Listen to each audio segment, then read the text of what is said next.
Welcome to episode 19 of Conversations for the End. Our guest today is Adam Letica. Adam is a coach who has spent the last decade helping over 500 people turn their potential into momentum so they can flourish in life, business, and relationships. With degrees from the University of Michigan in neuroscience and biopsychology, his methodology and insights focus on shifting the internal patterns that keep you stuck from taking action.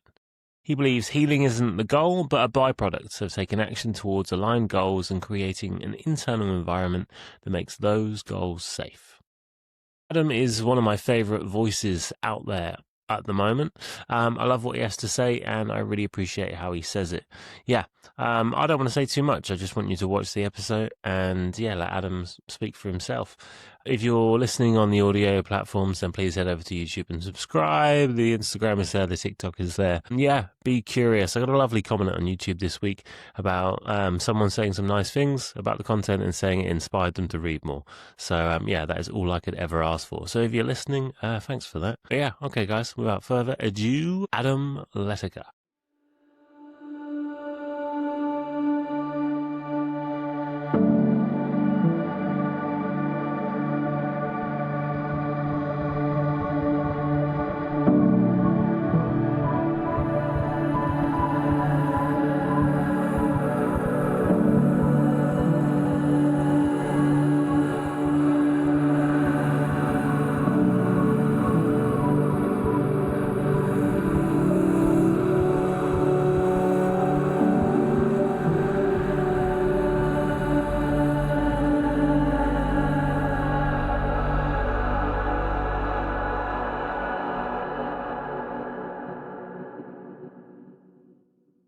Adam, welcome to the show.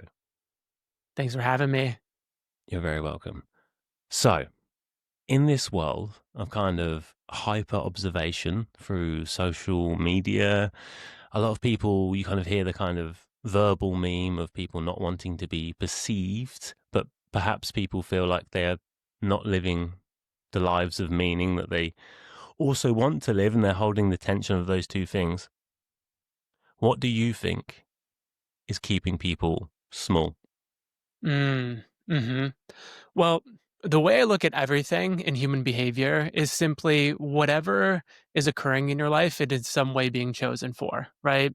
And so the way I look at things is whatever is keeping you from achieving the things that you want to achieve, right? The relationship, the business, the sense of well-being, right? There's something that is safe about what's currently going on, right? So for some people, let's say they want to be famous on social media, they want to grow their business, they really want to live their life, right? One of the things that we can see from that is that that doesn't feel safe, right? And so in fact, staying small is the safest thing to do, right? Because if you look at the brain's designed to reduce the amount of uncertainty between what happens in the world and what you expect, right? In neuroscientific terms, it's the free energy principle, right? And so we want to keep that difference between, oh, this is a cold bucket of water and I'm anticipating it to be cold, but then I put my hand on it and it's warm. That creates a little bit of interference that makes us second guess ourselves. Our brain is constantly trying to keep those things in check, right? What happens when people are stopped from pursuing the lives or doing the things that they know they need to do in order to have the life that they want to have? What they need to understand is that something does not feel safe about that. And so what I really enjoy showing people or illuminating for people, right, is that it's not so much that the thing is scary, right? We're worried about what that thing might expose. So if we say people are playing small, it's not that posting on Instagram is really, the thing that is going to terrify you. Or the example that I always give is if I go to a bar and hit on a beautiful woman, right? I'm happily married and have a child, right? So I'm not doing that these days. But if I were, right? It's not getting a drink thrown in my face that really scares me. It's the story I make about myself in that moment. It's the meaning I make from that, right? So when I expose myself to the world, there's a part of my brain that's anticipating a lot of pain. And what it tries to do is minimize that expectation by playing inside the boundaries of what is knowable and what is safe. So when people really say they're playing small, they're actually playing the safest route and the most livable route that they know of, right?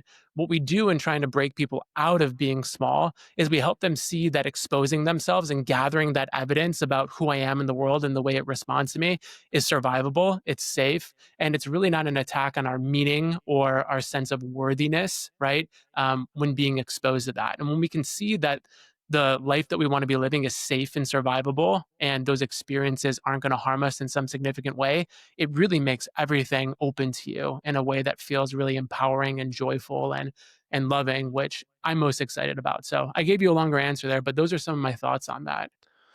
No, it's good. And immediately, like a weird kind of thought has come to my mind, but I'm interested in exploring this because you say the word sort of survivable, and I think about it almost in this mythological way.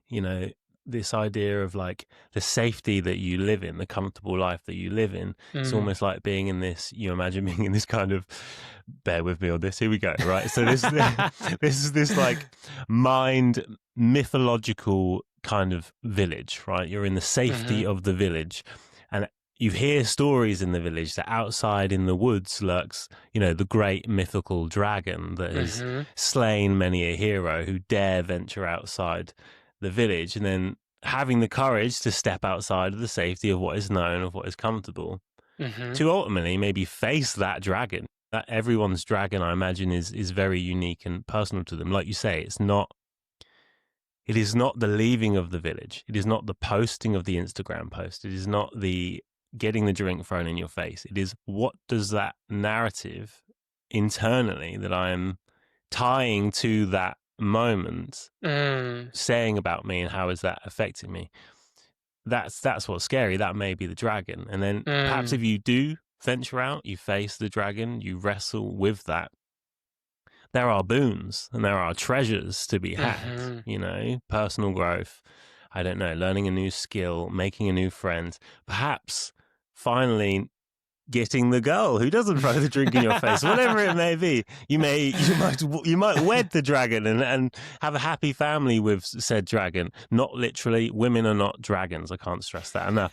But do you know what I mean? I'm getting this kind of like mythological image, and I think it's we all relate to those kind of mythological stories, but Mhm. I'm a big proponent of saying that those narratives, those archetypal narratives that Jung would talk about, they happen every day in these moments, and the way you Mm. described it, I think, really highlighted that.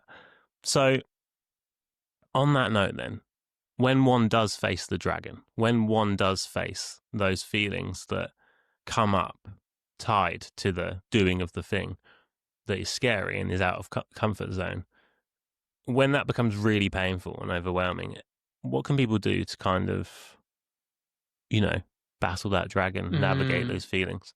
Mhm. Beautiful question. And I love the scenario that you set up, the little village and, the dark neck of the woods, right? I'm a big Lord of the Rings fan, and so I always think about, the quest into Mordor from the Shire, right? That seems to be the arc that plays out. But before I answer that question, I want to set up just an axis for our conversation, right? And I think something that I don't know to be true, right? I actually don't know anything's true, right? I'm not tied to anything or needing anything to be true, right? But what I think is beautiful about mythology and what you just laid out about stories, right, is that they give an artistry, they give some type of illustration to very real phenomenological experiences that people have, right? And so something that I think about constantly is not whether or not these things are actual true. I know you're a big Jung fan, and about whether or not these archetypes are true or not, right? But do they actually do something for us? And I think they do at a very deep level, right? And so I only say that to say that when I have conversations with people, I tend to not think of things as needing to be factually correct in some sense because they do come from a scientific background, right? But these myths are just beautiful illustrations that give explanations to thing. And we can make truth claims about whether or not something works without making truth claims about whether or not they're scientifically accurate to some level, right? And science is even not really true for a lot of the sense, right? Nothing is really truly knowable, right? And so I just say that to paint a picture because as I dive into this, one of the things that I think about when it comes to your question, which is what can we do when we're faced with the monster, right? And when I think about this question, it's not the monster that we're truly afraid of, right? I don't know if you've ever taken psychedelics, right? But in all of my history with various types of psychedelics, right, you're always afraid to have a bad trip, right? There's something scary that lurks in the corners and the recesses of your mind, right? And I don't necessarily think it's the monster that you're afraid of, right? It's your perception of the monster and your perception of your relational or resourcefulness, your capacity to hold your contact with that thing, right? So, for example, I think if we're afraid of the monster, we're disempowering ourselves of the reality that the monster is not the thing that we're actually afraid of. It's our capacity to be with all the parts of ourselves that may be fractured in some way when making contact with this thing, right? So, I know we very specifically said women are not dragons, right? But you can see the tie over between facing a dragon and facing a very real human experience, right? And in the face of that, the best, I guess, tools I could give people is be very aware of what is coming up for you in those moments, right? So let's say, for example, you do make contact with that dragon, right? What happens is in moments of intensity, we fracture, right? And in that sense of fracture, I think different parts and pieces of our psyche or our emotional sphere start playing roles. And that suffering or that fracturing is where the suffering comes from. For example, the perfectionist or the depressed part of you or this angry part of you might try and save the day and react in a very strong manner to this thing.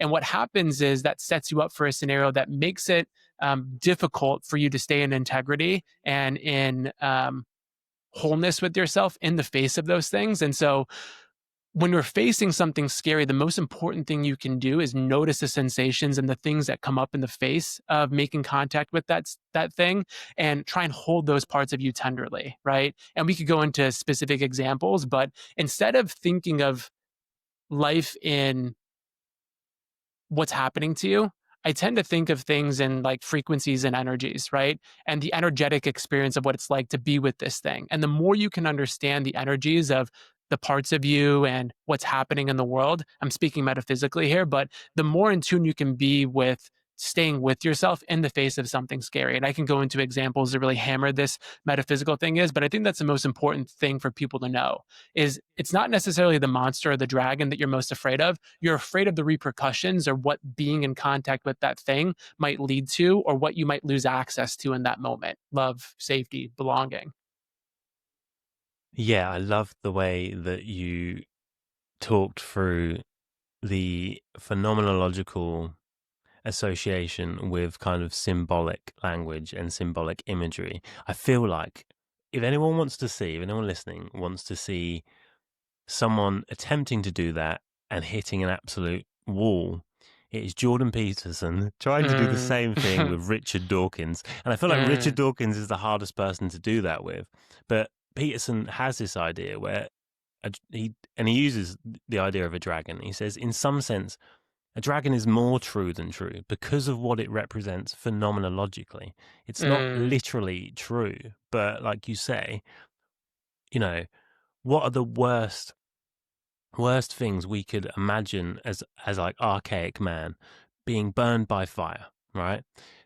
Something coming from the sky to attack us. Snakes, crocodiles, very common things that were eating us at the time.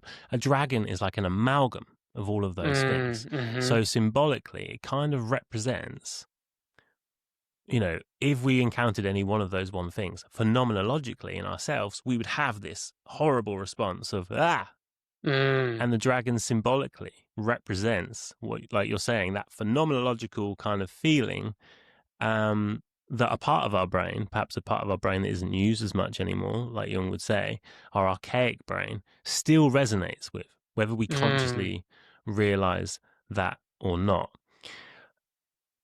Okay, yeah, so that was fantastic how you described that. So this idea of holding these kind of fractured pieces when something happens, recognizing and almost like anticipating, I guess. Again, another Jordan Peterson example. He says if you are to receive a letter that says whether you've got into the university that you applied for, he's like, that is not just a letter when it is there on the table. It's a portal to potentially a portal to hell. It is Mm. symbolically there, holding, it's a doorway to the unknown, and the unknown could be, prosperity and sort of joy, and it could be death in the worst case scenario, or maybe symbolic death if things Hmm. don't pan out, if you don't get into that university. So when you face these things that we don't expect, that we can't handle, we have this sort of fracture. They are the key moments. They're like these big moments, perhaps when you feel everything fracture in one go, and that can be quite destabilizing, quite disorientating. We might become emotionally dysregulated.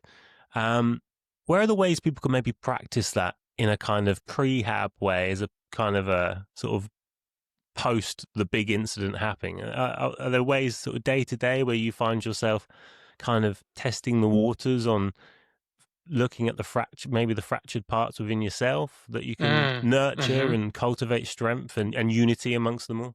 Yeah, beautiful. I think Jung talks about the individuation process, right? And processing some of these psychic, or what I would call like unconscious patterns, right?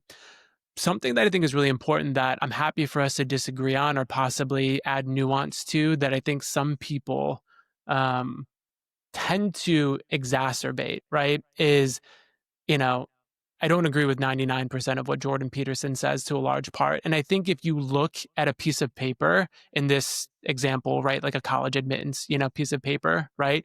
And if everything in your life becomes an extrapolation or an exacerbation of this deep metaphysical, archaic good versus evil war, right? Yeah, like that sounds great for like 10 minutes when I'm trying to escape my life and remember playing this video game. But I also think people get caught up in the exacerbation of these stories that they tell themselves, and left unchecked. When you start to believe that these things are real, that's when your mind starts to escape you. And I think that's when people open more portals that are actually unhelpful to suffering and pain, right? For example, go ahead. Did you want to say something No, on no, that? no. Keep going. Keep going. Yeah. Please, yeah, because the reason I point this out is because I think most of my life I've been looking for meanings and stories to tell myself in an attempt to motivate myself. And I think theology is mainly based on a lot of these concepts of what is a story that we're telling ourselves that work on our dopaminergic pathways towards teleological ends of finding and getting to a goal, resources, mating, right? But I look at life as me being an artist, right? I love Rick Rubin and I love The Creative Act. I don't know if you've read that book, but Hmm. I find that looking at myself as an artist is the most empowering way for me to shape my life. I actually don't really believe in healing in the sense of you do this thing to heal and then you get the life you want. I think healing is the byproduct of an act of creation that just happens to be the, fuel emissions that come out from burning gas, right? And so the reason I say all this is because if you are constantly stuck in metaphor, right? It's easy to lose yourself. And in some senses, just looking at the piece of paper as a piece of paper and not making it more than that is actually more therapeutic and healing and more empowering than extrapolating it to this big story, right? And I think sometimes myth making takes a front and center seat when there is a lack of self understanding or capacity and capability to navigate your own internal environment, right? Or without a lack of purpose, right? And that's a whole other question of like, what is purpose and what is my map of the world, right? And I'm happy to talk more about that. But to answer your question, I come from a background of psychotherapy, right? And so I'm certified in a lot of different modalities, and internal family systems. I don't know if you've heard of that, is one that I think is just beautiful, right? And so it looks at the individual as not just one unified thing, but a multiplicity of selves, right? And we learn these things in childhood, right? I'm not big on like on like inner child work. Like I thought that was amazing when I had my like it's not a sexual awakening, but like a spiritual or like psychotherapeutic awakening where I'm like, wow, this inner child work, that's mind blowing, right? But I think that that's a good metaphor for understanding how we fracture in early age to get our needs met when we don't have the capacity to be there for ourselves, right? And so when we talk about these individual selves at play, right? IFS would say that there is a depressed part of you, there is an anxious part of you, there's an optimistic part of you, and all these parts have agendas and thoughts and ideas and meanings about the world. And the goal isn't to make these things wrong or bad, right? It's not the goal to say, oh, I have this depressed part and he's a bad guy and we need to shun him and suppress him, right? It's about integrating it, like Jung would say. And so, one of the most powerful ways for you to navigate your day to day, right, is noticing the parts of you that come online during certain experiences, right? So, for example, there's a part of me who got really activated, who I put on 3 different shirts to come into this podcast with you, right? I made sure my hair was done right. I had the jitters, right? I noticed that there was a part of me telling a story about how I would sound to people, right? And so instead of letting that part run rampant or believing it, what I did was I sat with it from a place of groundedness and say, huh, that's really interesting. Tell me about what you're thinking, right? Oh, what if you get on this podcast and he asks you a really difficult question and Chris is a ball buster and, you can't say something and you sound stupid. Oh, that's really interesting, right? And what are you worried would happen, if that were to play? Well, people would know that you're stupid and you're not very intelligent and nobody's going to want to hear what you have to say.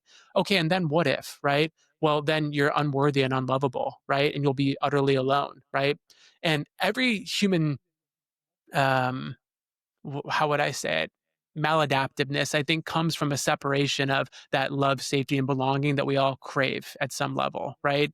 And so, your ability to first and foremost be aware of the thoughts and patterns of these different parts, to be compassionate and curious and in connection with them, and then help them find that wholeness and help them find that inner peace and calm is the thing that they're looking for that immediately helps them come back into the fold and work with you instead of against you, right? And so much of my day to day is focused on noticing when things are awry and bringing those things back into wholeness with me, not by changing them or pushing them away, but by treating them like a compassionate partner that I'm trying to learn more about and giving them the things that they're looking for. And that's a long-winded way of answering your question, but I think that's super helpful for people. Yeah, no, that's good. Yeah, I'll go back to, I think we do agree on what you said about on kind of that symbolic way of thinking. I think Mm, it's an interesting tool to understand perhaps the motions that may be working unconsciously.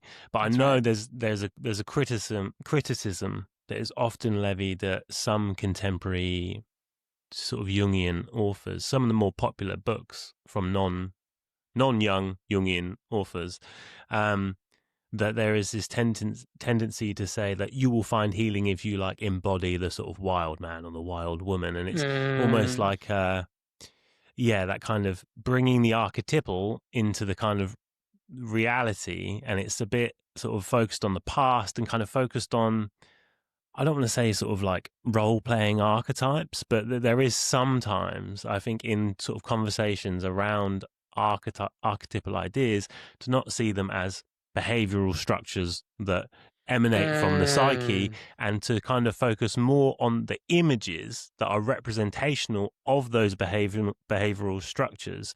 So people start being like, I'm going to embody the hero in my life. I'm going to do this, and it's more focused on the aesthetic of what a hero is, as yeah, opposed to the embodied kind of behavior, like cultivating a better relationship with the behavioral structures that you're embodying sort of in your experience.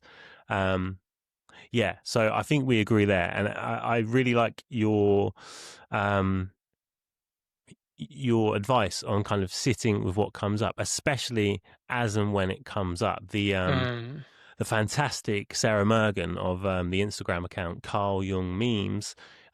She has her own podcast. She's an cool. absolute tour de force of Jungian thinking, and not just Jungian thinking. She draws a lot from Jung, but she draws a lot from other people, and she ties it together absolutely incredibly. I think she is one of the best out there doing this, and you can find her podcast on Patreon, I believe, and follow her on Instagram. But I believe she talked about the idea of like shadow work. She had a bit of a gripe with shadow work that was kind of going around on TikTok, and she said what they're actually talking about when they say shadow work is this inner child work.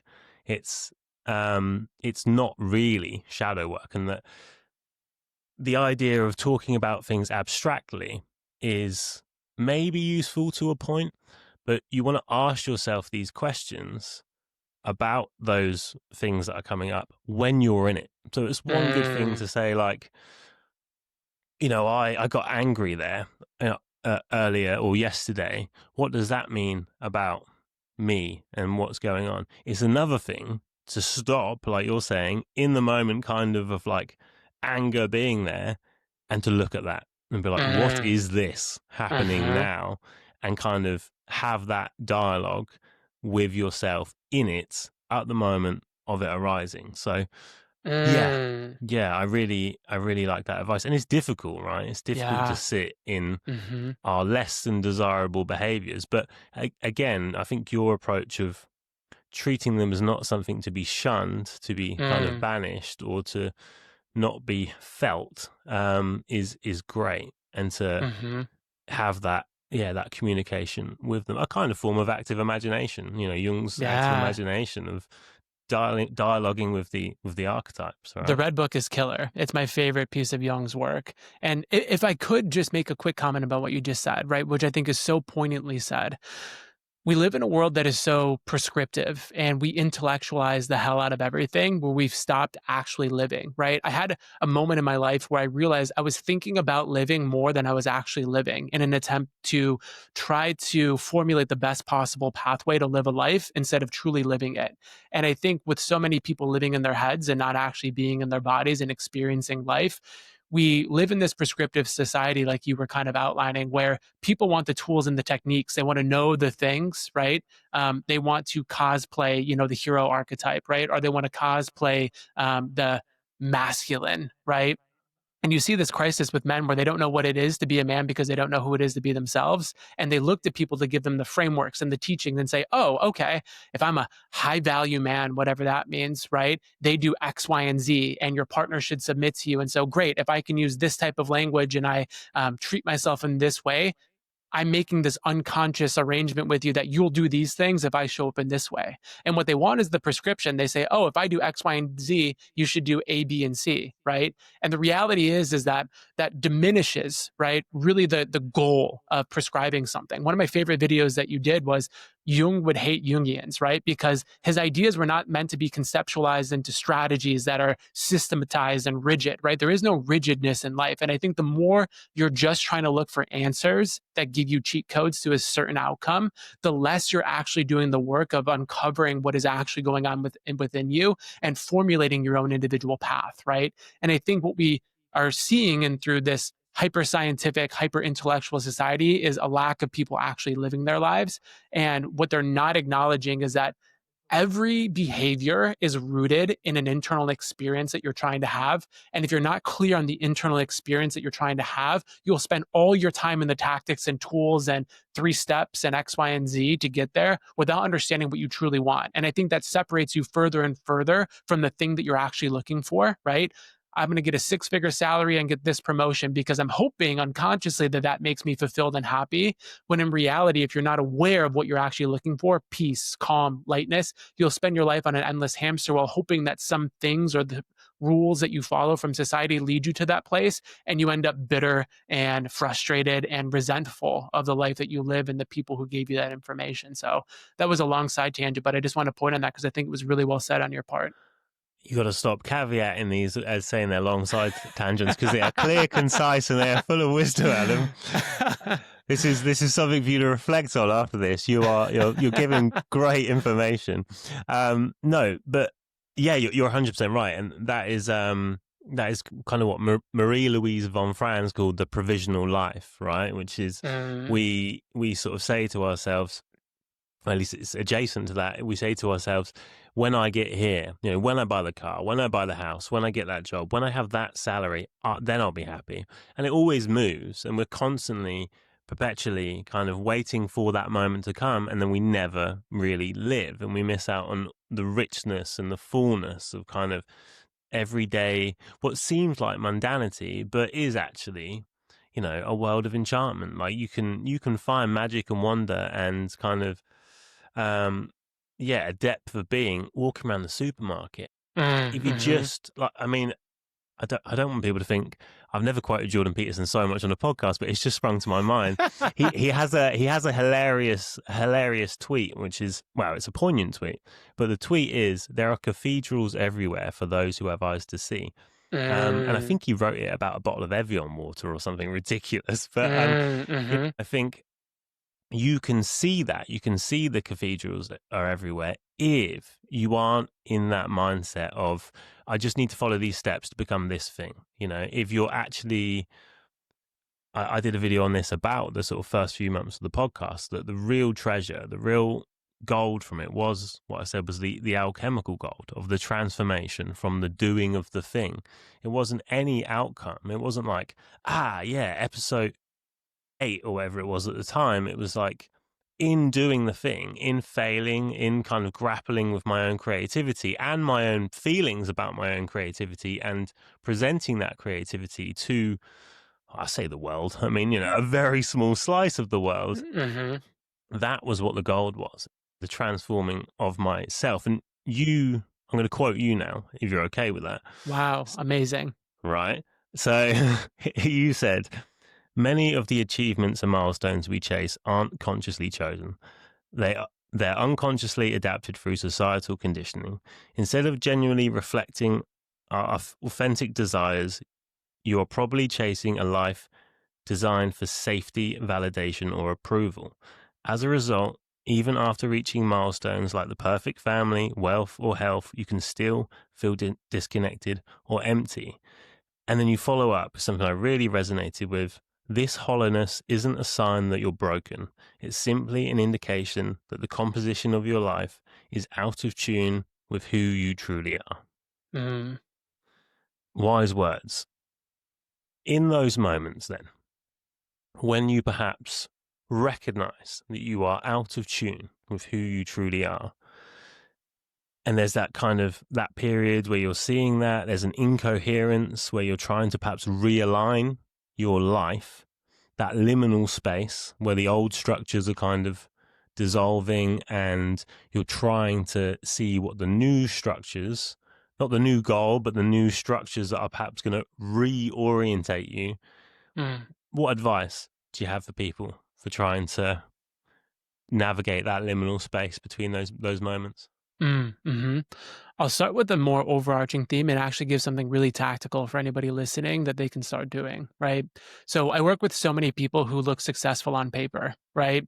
And most of the people who are still dissatisfied, right, have followed a societal script about who they should be and what they should want, hoping and promising, much like the American dream, that they'll find happiness and fulfillment, right?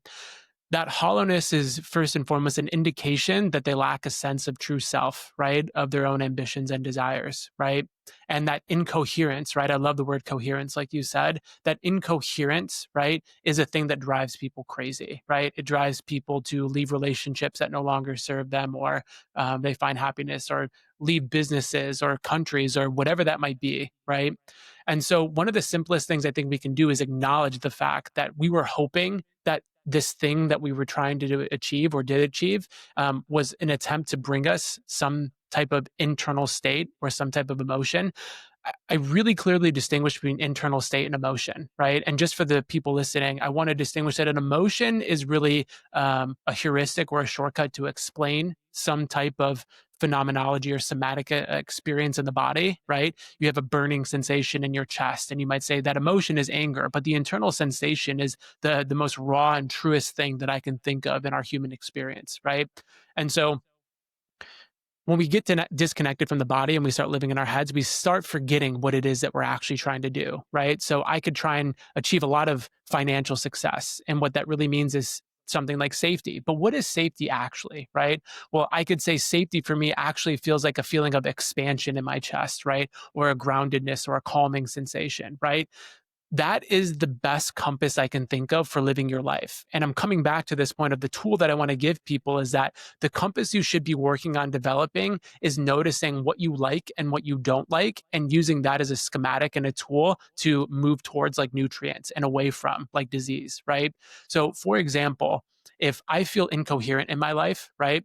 I'm starting to pay very close attention to what things I do like and what I don't like. For example, do I like coming in here and sitting in this conversation with you? I feel expansive in this meeting and I really truly appreciate this space. I can then make inferential claims about me liking this thing, me gaining access to something that I want to build more of my life around, right?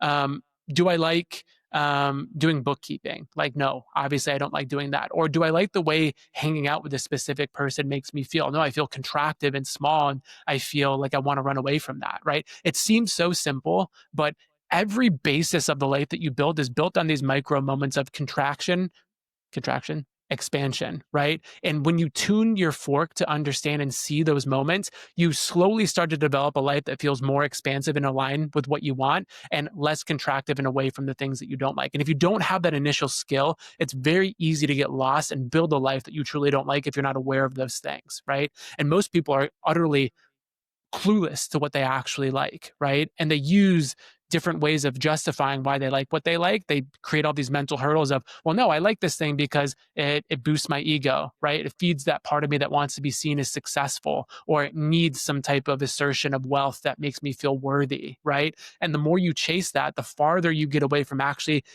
getting with the tangible data of this feels expansive or contraction, and you delude yourself into following that path, and while also destroying the self-trust and connection you have to what actually feels true and good for you.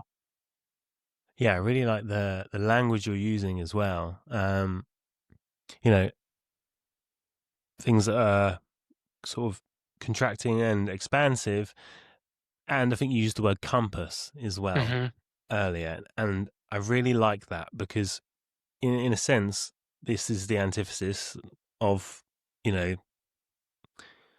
perhaps content or whatever it may be out there, which is, like we said, if you do this, this, this, and this, you will get this. And Mm, that's very much like a map. It's this kind of like exact way of doing things for this specific destination.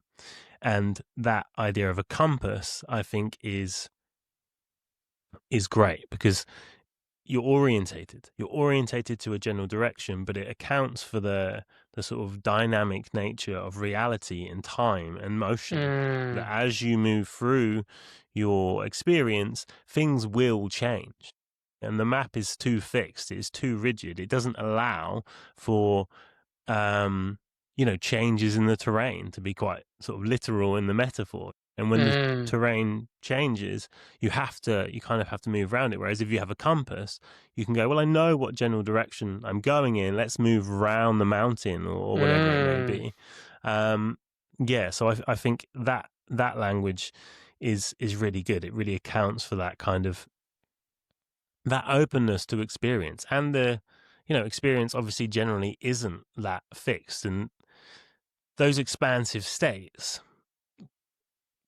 I think even people, I preface, so in my kind of day-to-day job, I work in mental health, say generally speaking, I do speak to a lot of people who perhaps are feeling disorientated, are feeling a lack of something in their lives, and it might be that they feel depressed or whatever it may be. And one of the things that I do in conversations with them is exactly what you're saying, is understanding that we do use a lot of these words, a lot of these abstract concepts, especially therapy speak and pop psychology has become mm, more of a thing. We use terms to kind of understand things, but it can sometimes take away from the nuance of what it is we are feeling. My anxiety may be different to your anxiety, and mm, probing mhm, into that phenomenological experience of, well, what does that feel like? What does anxiety feel like? And people will just be like, oh, I'm anxious, or I'm depressed. And if you can get closer in to the actual feeling of experience, be that in a stagnant state of kind of what appears as like declining mental health, or be it in a state of when you are in an experience, to see what it is that that's doing to you, I think is really good. Like you say, it's people maybe don't do it enough now to see, oh, do I feel expansive right now? Is this me aligned with something meaningful? I always say, when I speak to people sort of generally and in my job, they'd be like, if I say, well, what do you want to do with your life? And they're like, oh, I don't know. And I will say, what is beckoning to you? Like there is probably something in the world that is calling out to you. It might be like a whisper, but I do mm, believe there's probably something there that is going, oh, just give me a try, or whatever it may be. And then when you engage with it, you get that that expansive state. So yeah, I think it's really good language to use. So let's say someone has maybe figured out what makes them feel expansive. They've got some idea where the compass is pointing, roughly Hmm. speaking, but they have this self-doubt. I know we've talked a lot about this, but that self-doubt, if it's really all-encompassing, not just the idea of, we talked about not wanting to be perceived, feeling small, but that kind of them feeling like they cannot do a thing, that they don't have the ability to do the thing, to even start the process. Do you think there's a distinction there between the feeling small and the kind of that direct feeling of they can't do that? Mm. So are you saying, is there a difference between feeling small and doubting yourself? Yeah. Hmm. Yeah. I think they're all related, right? I think every neuroses of the mind really comes down to some core principles. It just depends on the flavor that they tend to manifest, right? So, my personal philosophy is that everything comes down to my perception of whether or not love, safety, and belonging are accessible. And we talk about love, safety, and belonging, those are concepts, right? Just like anxiety or some of the therapy speak is a concept. And we try to get to the root of that felt state of what we're actually talking about, right? Peace, calm, expansion, contraction, right? When I look at things like feeling small, right? I don't think feeling small is a problem. I actually think it's the best case scenario for the way that you're mapping onto the world to be, right? So, my goal when I support people and help people and coach them is I don't try and say, well, let's fix this thing called playing small, right? Or let's fix this thing called self doubt. My immediate reaction is, wow, that is fantastic, right? Really interesting, right? Like, tell me more about self doubt, right? Let's get curious about how does this make sense, right? Having is evidence of wanting. I say that a lot. And it's really because whatever you're experiencing is doing something for you. And if you look at everything as an adaptation, not necessarily a thing that you're trying to suppress or change, that thing tends to work with you and you can learn a lot about yourself, right? So I think both of those things are very mapped to each other. And self doubt will be different for everybody. So I'll speak to my own personal experience. But when I doubt myself, what I'm really saying is I'm afraid of doing this thing, right? And giving evidence or getting evidence about myself that will confirm some truth that I believe. And in confirming that truth about myself, I limit my access to something that I feel like I need to survive, right? Access to something relationally that I need to support myself. And when you start looking at everything like that, nearly everything makes sense, at least to me, right? So much of what I think people struggle with makes sense, right? Perfectionism, overthinking, laziness, like whatever you want to call it, they all map to those similar conditions. Okay.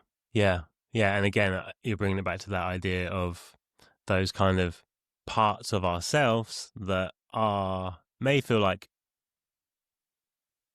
enemies in some sense. Like, oh, I don't like the part of me that comes up as angry, but it's a working with, it's not a working Mm, against. You want that's to right. work with anger, work with shame, guilt, whatever it may be. And I really love that kind of harmonized, holistic, um, perspective of the inner, of our inner psychological worlds. Okay, so you have talked about the awareness trap, and you talk Mm, about replacing the why with the what. hmm. Can you tell me more about that? Yeah. So I work with a lot of people who are highly self aware and still stuck, right? They know all the shit that's going on in their lives, but they still can't seem to break it, right? And something really interesting that I noticed is that most people don't use self awareness as a way to change. They use it as a very high level coping mechanism that keeps them in their head and perpetuates this cycle of overthinking and intellectualizing in order to make sure that they're never found out. It's like basically finding every chink in your armor and thinking to yourself that if I can find every possible thing wrong with me, nobody can ever hurt me and I'll never be exposed, right? So the awareness trap is believing that in understanding everything about yourself that people could possibly find flaws in, that you could keep yourself safe, right? And it's funny because as much as you may know something with you, these people also tend to be the most under resourced when it comes to true self awareness or self understanding, right? So there's a difference between awareness and understanding, right? You could easily tell me everything that's wrong with you, right? But truly understanding and being with those things is a completely different story, right? Um, and sorry, I forget the second half of your question, but I just want to point to why this awareness trap is so insidious, is because it keeps you stuck in your head and it keeps you constantly looking for problems instead of trying to build the understanding of um, integrating those things that you might find, right? You're constantly looking but never solving.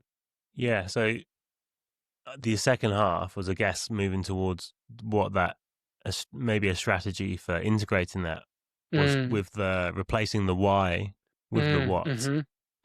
That's So right. yeah, tell me about that sort of in practice. So you say why questions, and you sort of touched on this. They're intellectual traps. They appear productive, but actually increase rumination and shame. Mm-hmm. And why am I procrastinating leads to the endless analysis about childhood patterns, personality traits, and neurological wiring. Why increases shame and blocks you from that deeper integration. What, on the other hand, invites curiosity and understanding into the fold. Mm, beautiful. Yeah. And I think that's So, good to, yeah. So, can you just sort of elaborate on that process more? totally.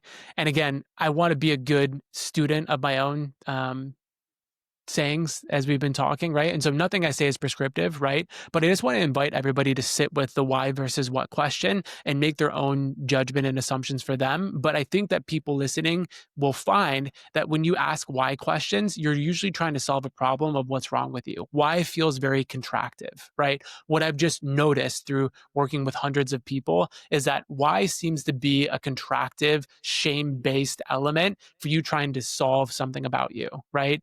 Um, what feels much more expansive and curious, right? Um, and so when we differentiate between why and what I'm really picking up on is the way that those things feel, right? It's like talking with your partner, right? It's like, I don't know if you have a partner, but with my partner, right? If I came at her with accusations of, well, why are you doing it this way? Why are you like this, right? That feels very judgmental, right? But if I come to her and I say, huh, that's really interesting. Like, what about the way you're looking at this made you decide to do that? That feels inviting and curious, right?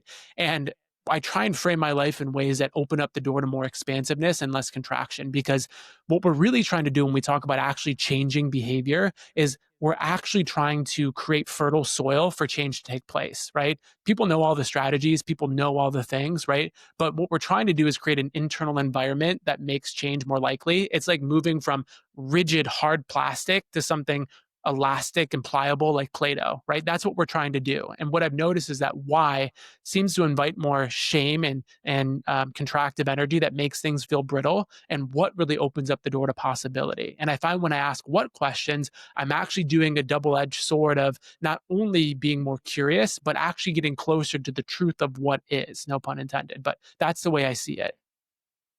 Yeah. I really like you mentioned there, creating fertile soil. And it leads me into my next point about asking you why laziness is a lie, and to Mm, to lead from that fertile soil quote, I just want to give one of the quotes that you put with this idea before you sort of talk through that idea. But you're not lazy, you're a tree waiting for spring. mm, Love that. Tell me why laziness is a lie. Again, mm. not prescriptive, but talk me Yeah, through that. beautiful. Yeah, I forget that I even said that, but it makes total sense, you know? And most people's suffering, I shouldn't say all, but most, comes from the stories we tell ourselves about our own lack, right? And we use so much shame. People use shame and criticism as their primary mode of motivation, right?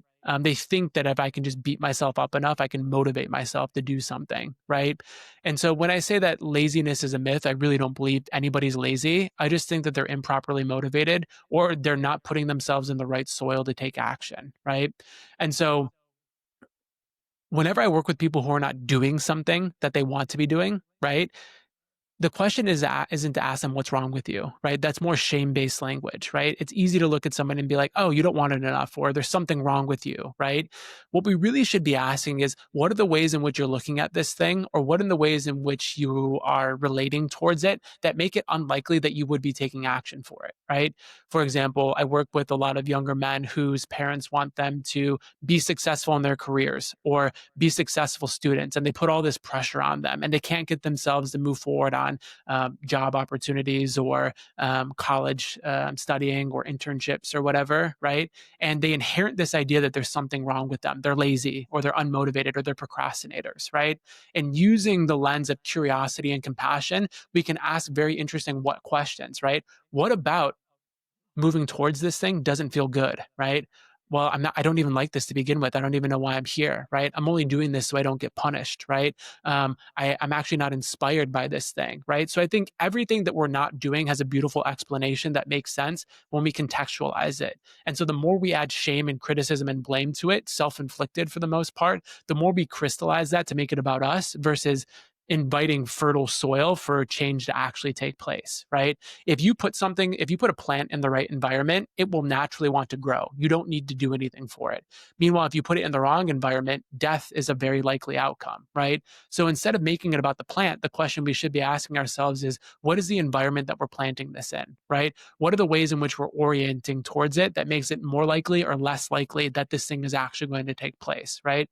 And a very practical tool for people that I think will unlock, I'm going to make exaggerated claims, 70+% of progress that you want to see in your life is changing the language you use towards some of the things that you're facing, right? And again, you'll see a lot of shame and criticism, and laziness to me is embedded in that shame and criticism lens. And if you just change your perspective on that, it immediately feels lighter, right? Just think about it. If I say, there's nothing wrong with you. You're not lazy, right? This totally makes sense. I believe you.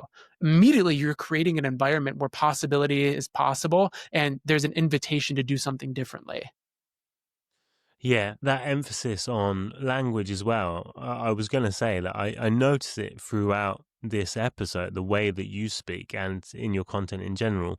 Seems to be a very conscious choice of the language you use, and I think it's one of the easiest things that we all fall into, like a trap that we might fall into, is that a lot of us will speak for a variety of reasons. We might be uncomfortable, we might speak to fill the void, whatever it may be, fill that void of silence, to express how we're feeling without maybe taking a moment to reflect on what it is we're feeling. So we kind of do it in real time towards another person.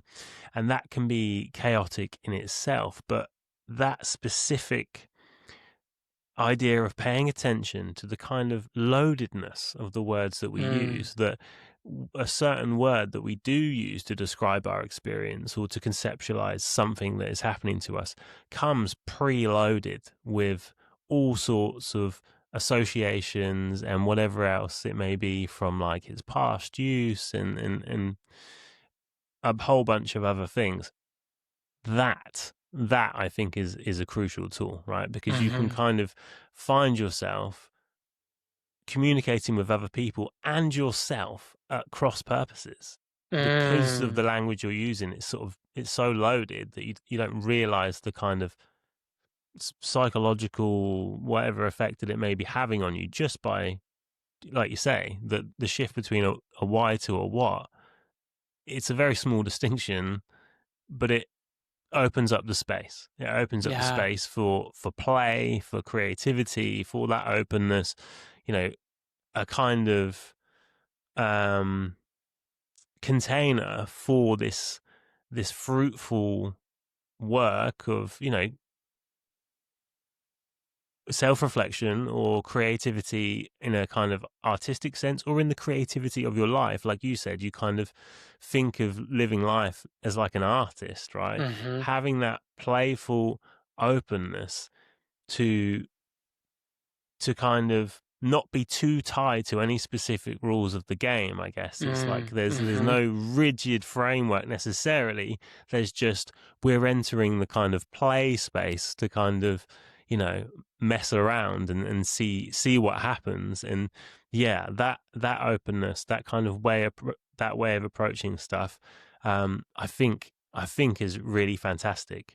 There were a few other things I wanted to ask you about, sort of relationships and conflict, but to be honest, Adam, this has been so good, such a good conversation, that I am going to demand that I have you back on in the not too distant future, and we kind of hone in on that stuff. But I what I love want to that. ask is, a lot of the stuff we've spoken about, kind of in terms of understanding yourself, kind of, maximizing your potential, entering this state of kind of self exploration and meeting yourself with kind of love and compassion to facilitate growth and transformation. It's great. It's all great.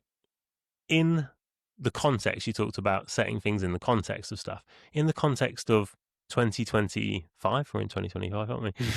In the context of 2025, what do you think culturally are some of the challenges that we're facing for us to be able to do this? Mm. I'm going to say two things that are top of mind for me that I think are really important, right? One of the things is through technology and parallel universes that we can create, because of the technology and the echo chambers that exist on social media, we stopped living in a shared world, right? I don't know if you're familiar with Hannah Arendt's work, but she talks about the human condition, right? And one of the things that I think is staggering is when people are isolated and lonely, right? We stop participating in a shared vision of this earth that we all inhabit and we all kind of splice out. And I think in the absence of a shared world, we stop fighting for that. And it makes it easy for us to fall into the recesses of our own meta reality that isn't really coherent with what's actually happening. And it gives the ability for the powers that be to play puppeteer while the rest of us are fractured and individualized and lonely and separate from one another. Right. So, one of the really interesting things that I think is actually coming together with people, participating in a shared universe.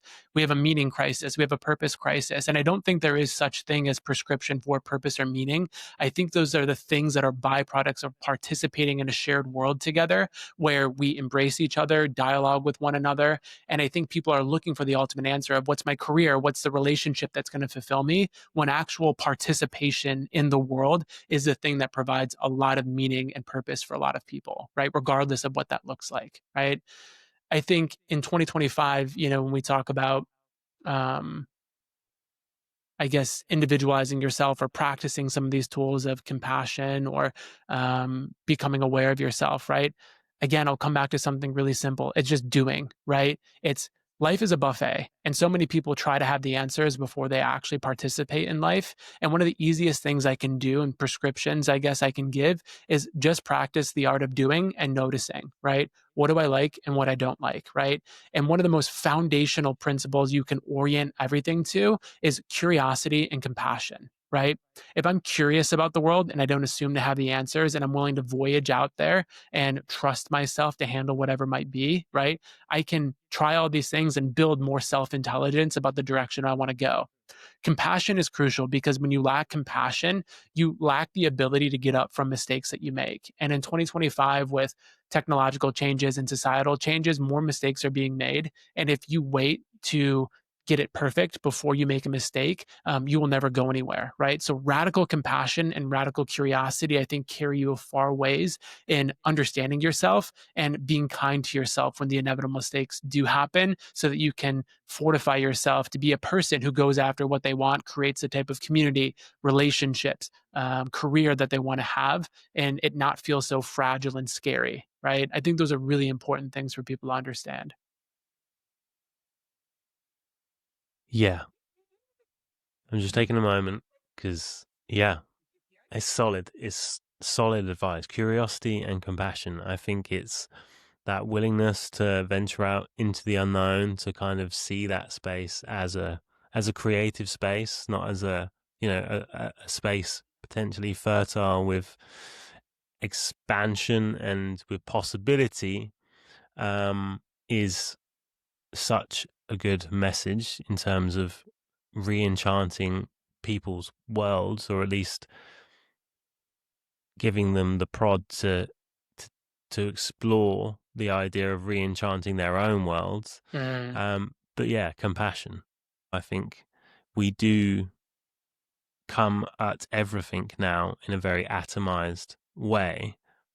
And I think that kind of internal, very individual focused kind of way of thinking can make it difficult. I had Isabel Clarke on Mm, the last episode, and she was talking about the transliminal. So these phrase for kind of non-ordinary states of consciousness. You might see this in psychosis. You might see this in psychedelic experiences. You can have it when you've had a glass of wine or you're having a conversation with friends to lesser or more degrees.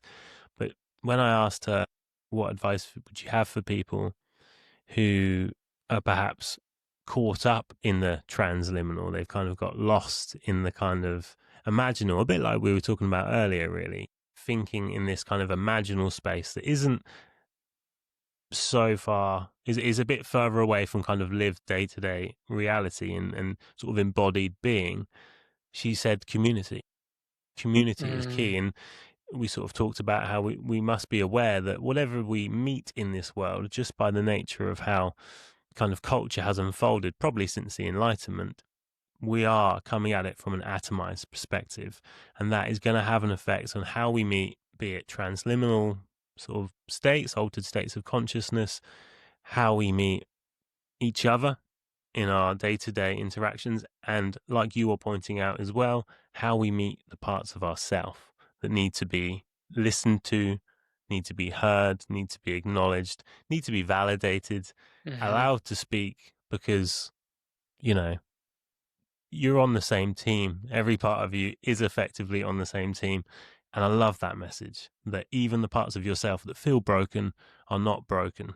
They are simply trying to be heard so that they can help you heal in the process of listening to them, of exploring them. mm. And yeah, yeah, and meeting them with curiosity and compassion, and subsequently the world, right?